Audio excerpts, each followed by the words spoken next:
Silvia Salame. Senadora, ¿cómo está? Bienvenida a La Razón Radio. Antonio Dalén se le saluda. Ahora, senadora, ¿me escucha? Antonio Dalén se le saluda. Bienvenida a La Razón Radio.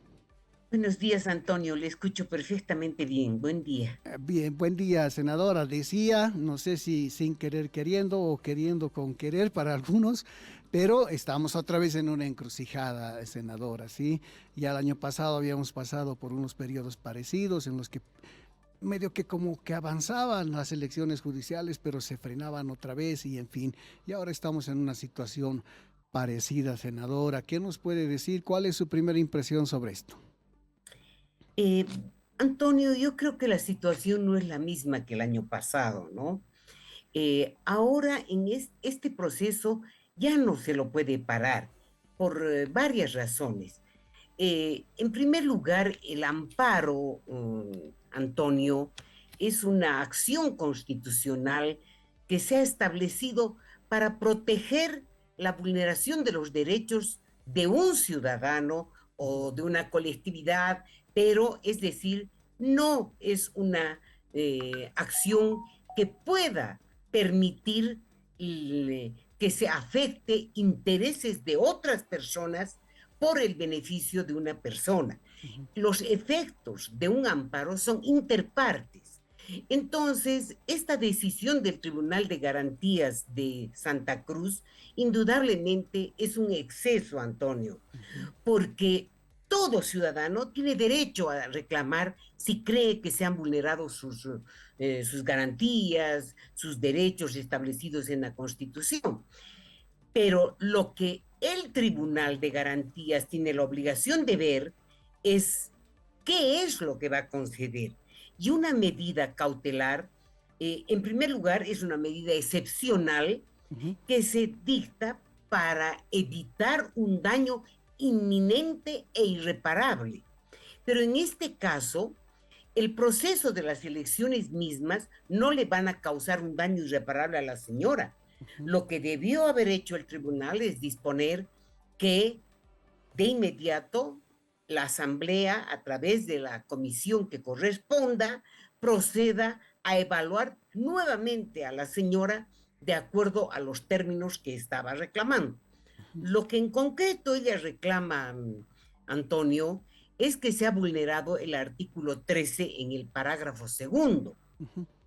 Y si es evidente lo que ella dice, yo no conozco el expediente de la señora porque corresponde a la Comisión de Justicia Plural. Ujú. Y yo estoy adscrita a las dos, pero como las reuniones eran simultáneas, he tenido que priorizar mi tiempo para la de Constitución. Entonces, si es evidente lo que ella dice, el tribunal lo máximo que puede hacer el día lunes, Antonio, es disponer que en el día se vuelva a calificar y evaluar a la señora. Nada más. Ya no se puede dejar sin efecto las elecciones. ¿Por qué? Porque ya ha pasado el control de constitucionalidad. No se olvide usted que cuando estábamos como proyecto, la Cámara de Diputados lo remitió a todos los tribunales y el Tribunal Supremo mandó una consulta sobre la constitucionalidad del proyecto al Tribunal Constitucional. Y el tribunal no solo se pronunció sobre lo que le consultaron, sino que de una manera ultra petita, según ellos, por conexitud, analizó mucho más de lo que se le había preguntado. Pero hoy día eso constituye para nosotros una garantía, porque ni siquiera este tribunal trucho que hay ahora podría volver a revisar porque ya se ha hecho el control de constitucionalidad.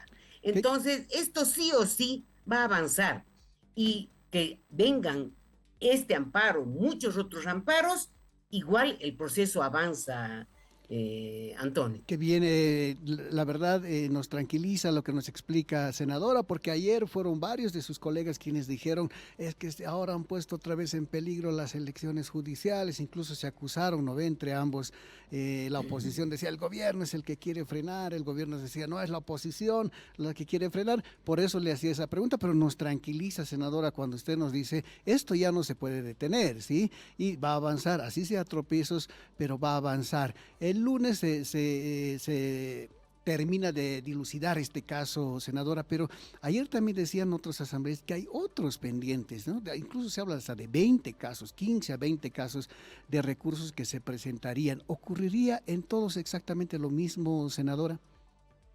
Bueno, Antonio, previo le quisiera de informar que el día de hoy se va a presentar un memorial a este tribunal en Santa Cruz pidiendo deje sin efecto la medida cautelar.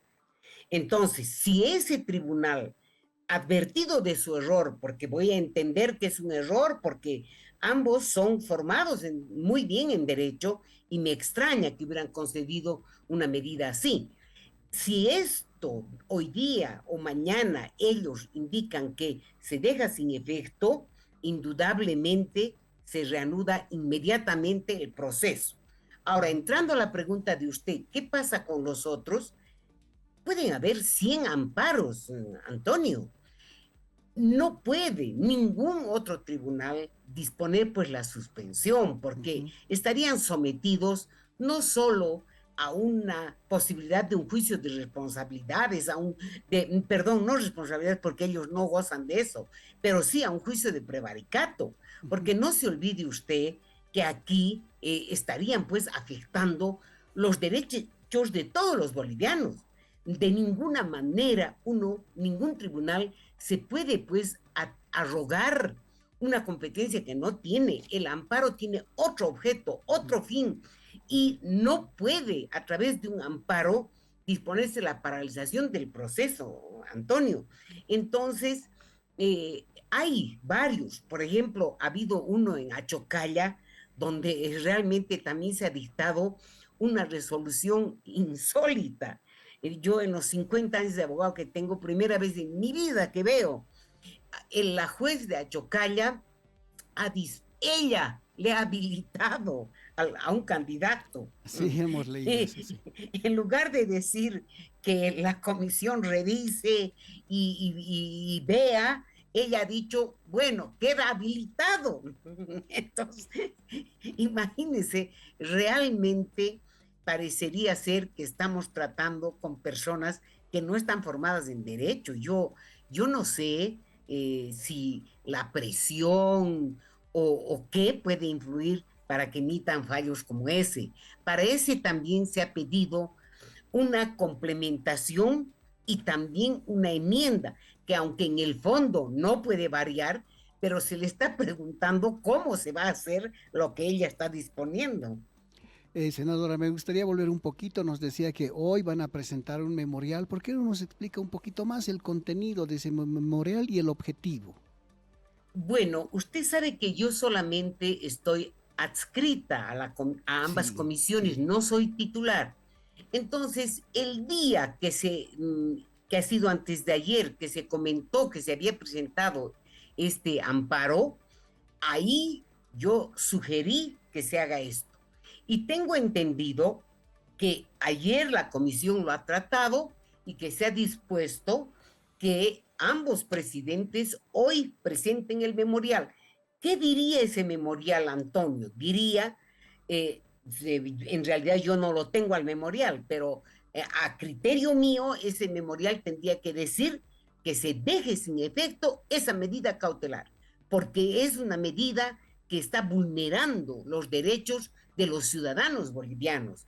Y el amparo es interpartes. En consecuencia, ellos se han excedido en esa protección que se le ha dado a la abogada que ha hecho la acción de amparo. Senadora, ahora esto, claro, hasta el domingo prácticamente no se puede hacer nada y el lunes se definiría seguir adelante con el proceso. Usted que ha estado en las dos comisiones, ¿cómo calificaría el trabajo realizado hasta ahora y si esta semana de pausa, qué tanto puede influir? Bueno, en realidad el proceso ha tenido luces y sombras, Antonio. Yo tampoco puedo decir que ha sido una tacita de leche, ¿no? Ujú. Pero yo le diría a usted que hay aspectos muy positivos. En primer lugar, hemos tenido una recepción muy grande de los ciudadanos. Nunca habíamos pensado tener más de 700 postulantes, primero. En segundo lugar, también hemos tenido una buena recepción en cuanto se refiere a la participación de los entes que están encargados de hacer los bancos de preguntas. Hemos tenido, creo que son en total más de casi 5.000 preguntas en el banco de preguntas. Esas preguntas, por si acaso, Antonio, para que no haya susceptibilidad, no se han abierto, se han presentado, Ujú. se han cerrado con todas las medidas de seguridad, se ha puesto la rúbrica de cada uno de los senadores y diputados de las comisiones y una notaria los ha llevado a un recinto bajo llave. Entonces, no hay susceptibilidad de que esas preguntas, que esos bancos de preguntas que han llevado las universidades públicas, casi todas, el CV aparte, las universidades privadas, el CONALAP, los colegios de abogados por sus partes y además la escuela de jueces. Entonces, tenemos más de 20 sobres con bancos de preguntas, Antonio. Entonces, eso también le demuestra a usted que este proceso tiene credibilidad. Ahora, en cuanto se refiere a la evaluación de los requisitos antes de la evaluación, la habilitación, ha habido mucha discrepancia en cuanto se refiere al inciso cuarto y al inciso quinto de los requisitos específicos. Pero esto se ha ido subsanando a través de los recursos de impugnación y también de revisión. En cuanto a la meritocracia misma, eh, hemos tenido también algunas discrepancias, ¿no? Eh, Usted tiene que también tomar en cuenta que no todos los de la comisión están formados en derecho. Ujú. Entonces, ha habido necesidad de explicarles los alcances verdaderos de ciertas, por ejemplo, qué es una homologación de un título, Ujú. si es lo mismo que un apostillado. O sea, pero yo, haciendo un análisis general, le diría que esto es lo máximo que hemos podido conseguir, Antonio. Usted sabe que yo llevo 3 años y medio en esto y para mí a lo que estamos llegando hoy es un logro. ¿Por qué? Porque si usted ve la lista de los habilitados, hay personalidades en el derecho. O Ujú. sea, no solamente están rellenos, sino hay personas que realmente, si ellos fueran electos, podríamos mejorar lo que va a ser el sistema judicial. Podríamos arrancar una verdadera reforma del sistema judicial, Antonio. Senadora, ahora usted me decía en las comisiones, no todos son expertos en derecho. ¿Podría darse la posibilidad de que alguna de estas personas inhabilitadas que está presentando un amparo pueda ser reconsiderada tomando en cuenta que de repente se cometió algún error en su evaluación y por ahí sí merece seguir en carrera? ¿Se abre esa posibilidad, senadora?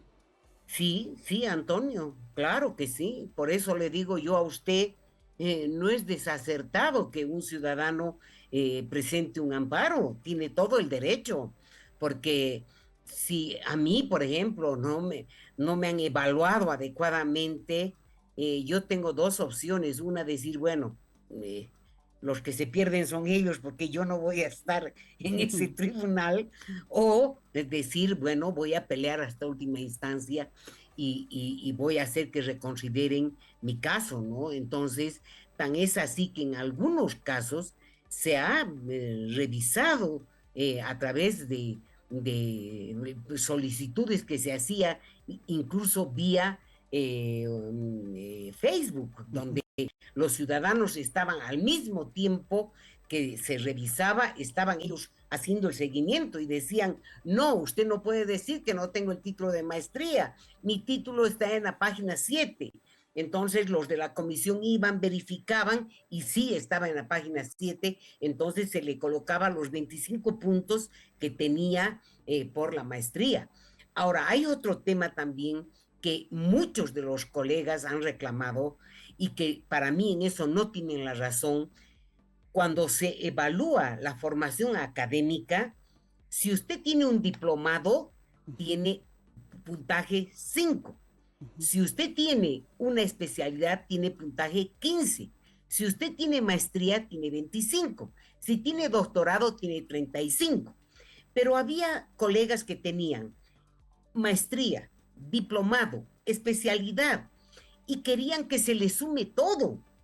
El tope para la formación académica es 40. Entonces, si usted sumara 2 diplomados, una maestría, una especialidad, llegaría pues a 80. Más, entonces, ¿qué se puntúa? Solo el grado académico más alto. Es decir, que si usted es doctor en Derecho, se le va a puntuar el doctorado, que vale 35. Y si usted tiene 2 doctorados, es decir, doctor, se le va a sumar los 35 más 1. Muchos han reclamado eso, ¿no? Entonces, quizás también donde nos hemos equivocado es que no hemos dado una información completa a los ciudadanos y sobre todo a los que se estaban presentando, Antonio. Sí, claro que sí. Ahora se entiende con más claridad, senadora, y le agradezco mucho por qué algunos postulantes han hecho su reclamo también vía redes sociales en su momento. Claro, ellos consideraban, decían, yo tengo 2 doctorados y me están poniendo lo mismo que otra persona que tiene solo uno. Claro, es que las reglas del juego estaban planteadas de esa forma, senadora. Pero ahora viene la prueba de fuego, senadora. Yo lo calificaría de esa forma, que es el examen oral, que es donde realmente el profesional tiene que demostrar toda la capacidad, toda la preparación y toda la experiencia que tiene en el campo del derecho. ¿Usted cómo ve esta última parte de la calificación, senadora? Bueno, esta última parte de la calificación, Antonio, no va a poder darnos esa posibilidad de que el postulante nos demuestre su experticia en el derecho de manera verbal, ¿no? La forma misma en la que se va eh, realizar esta etapa aún no ha sido aprobada por la comisión, Antonio. Uh -huh. Entonces, yo no quisiera aventurarme a dar una información que todavía no está aprobada. Uh -huh. Sin embargo, yo creo que sí la forma que se ha estado pensando, por lo menos, va a permitir que exista transparencia y va a permitir que quede constancia y que no sea subjetiva esa calificación, Antonio, porque es una prueba que está basada en no en el desarrollo, sino en los cumple o no cumple, ¿no? Entonces, ABC, entonces es otra modalidad de calificación, Antonio, y esto seguramente el día que se inicie la evaluación lo van a explicar precisamente para evitar estas dudas que tienen algunos ciudadanos de cómo se les ha calificado. Otro tema también en el que muchos han reclamado es la docencia. La docencia solo se ha puntuado lo máximo 5 puntos. Entonces, quizás ese también ha sido un error bastante grave. ¿Por qué? Pero eso es de la misma ley, Antonio. Ajá, La ajá, comisión no puede variar la ley, la claro. comisión tiene que aplicar la ley. Entonces, mucha gente ha dicho, pero si yo he estado 25 años o 30 años de mi vida en la docencia, Entonces, no podía ponérsele más de los 5 porque el tope era 5. Entonces, todos esos aspectos nosotros debíamos haber explicado a los postulantes antes de iniciar, aunque si usted lee la ley, Antonio, Ujú. está determinado así en la ley. Lo que pasa también que muchos colegas no han leído la ley y artículo por artículo, entonces han creído que se ha vulnerado sus derechos, ¿no? Senadora, finalmente quería preguntarle, después de todo esto que nos acaba de explicar, no hay por qué desanimarse, ¿cierto? Tanto por un lado, porque va, ¿no me está escuchando, senadora? ¿No me está escuchando la senadora? A ver, ahora sí, Ahora sí, ahora ahora sí. sí. Ahora sí me escucha. Le decía que no hay por qué desanimarse, ni mucho menos a los candidatos, a los postulantes que ahorita siguen en carrera. Habría que darles un mensaje, senadora, decirles que sigan más bien estudiando, que todo esto sigue en curso y que lo que está pasando ahora nada más que es como una pequeña vacación, digamos, en todo este proceso de preselección de los candidatos, senadora. Podríamos dar ese mensaje también a los postulantes. Sí, en realidad yo aprovecho este medio para hacerle un llamamiento a todos los postulantes y decirles que, en primer lugar, disculpen cualquier error que hubiera habido, si es que realmente ellos están seguros de que no ha habido una adecuada evaluación de méritos, ellos sí pueden hacer aún todavía vía amparo el reclamo y por otro lado decirles que en este proceso se ha hecho el esfuerzo máximo para tratar de que no haya una injerencia política y se han respetado los derechos de los ciudadanos y por otro lado la etapa que nos falta es la etapa principal, pero yo pido a Dios que nos ilumine, nos ayude para que realmente este proceso de preselección llegue a un buen puerto, Antonio.